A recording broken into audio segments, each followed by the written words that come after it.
que é basicamente um equipamento constituído por circuitos eletrônicos, e a peça principal desses circuitos são amplificadores operacionais.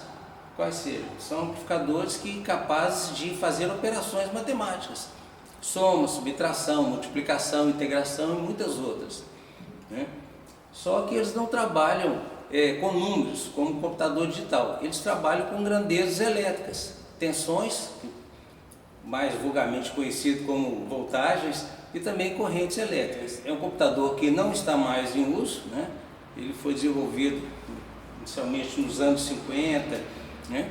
E o auge desse computador foi nos anos 60 até os anos 70. O funcionamento desse computador, né, na verdade, a gente chama de simulação, né? Era alguma coisa da realidade física que estava sendo simulada, estudada aqui, né?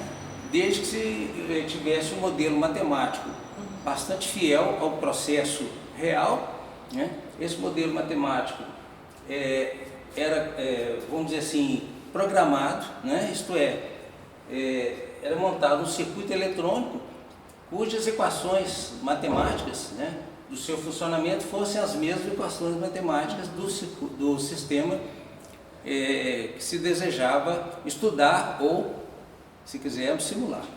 Se é um computador, ele tinha que ser programado. Só que não é a programação que nós conhecemos hoje por software. A programação era feita através de ligações entre os elementos do circuito. Então, o pesquisador ou o aluno, no caso do ensino, ele tinha acesso a um bastidor, né? Existiam vários bastidores. Então, essa pessoa, na sua hora, né, ela vinha então com o seu circuito montado aqui, seus fios, né? Então, isso aqui seria a programação, né? A programação por hardware, né? Não por software.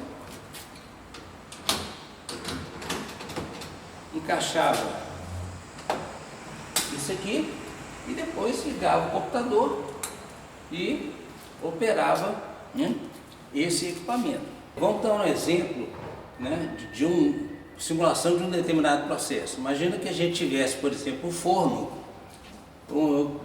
vamos usar uns números mais redondos, que nós tivéssemos um forno cuja temperatura variasse entre 0 e 100 graus centígrados e quiséssemos estudar o comportamento desse forno. Obviamente que teríamos que ter um modelo matemático, equações matemáticas que descrevessem razoavelmente este forno, né? Essas equações eram implementadas através de circuitos no computador, né? Todas as equações normalmente têm parâmetros, às vezes se chama de constantes. Esses parâmetros eram ajustados através de potenciômetros aqui, tá? Os circuitos eram ligados, né? E a gente, a partir do momento que se colocava o computador para funcionar, estávamos começando a nossa simulação. Agora, como é que a gente ia adquirir, né, esse resultado? Isso era feito através de um traçador de gráficos, né, chamado plotter, né? Esse é um plotter de mesa, era colocado um papel aqui, né? A tensão que se queria observar, né, era conectada então no ponto correto, conectado aqui no traçador. Ele então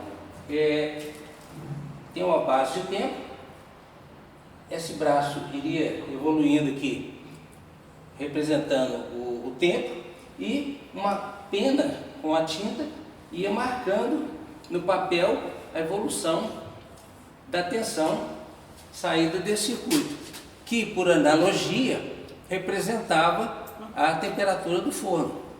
Obviamente, por exemplo, 0 a 100 graus centígrados do forno poderia corresponder, digamos, 0 a 10 volts aqui no circuito.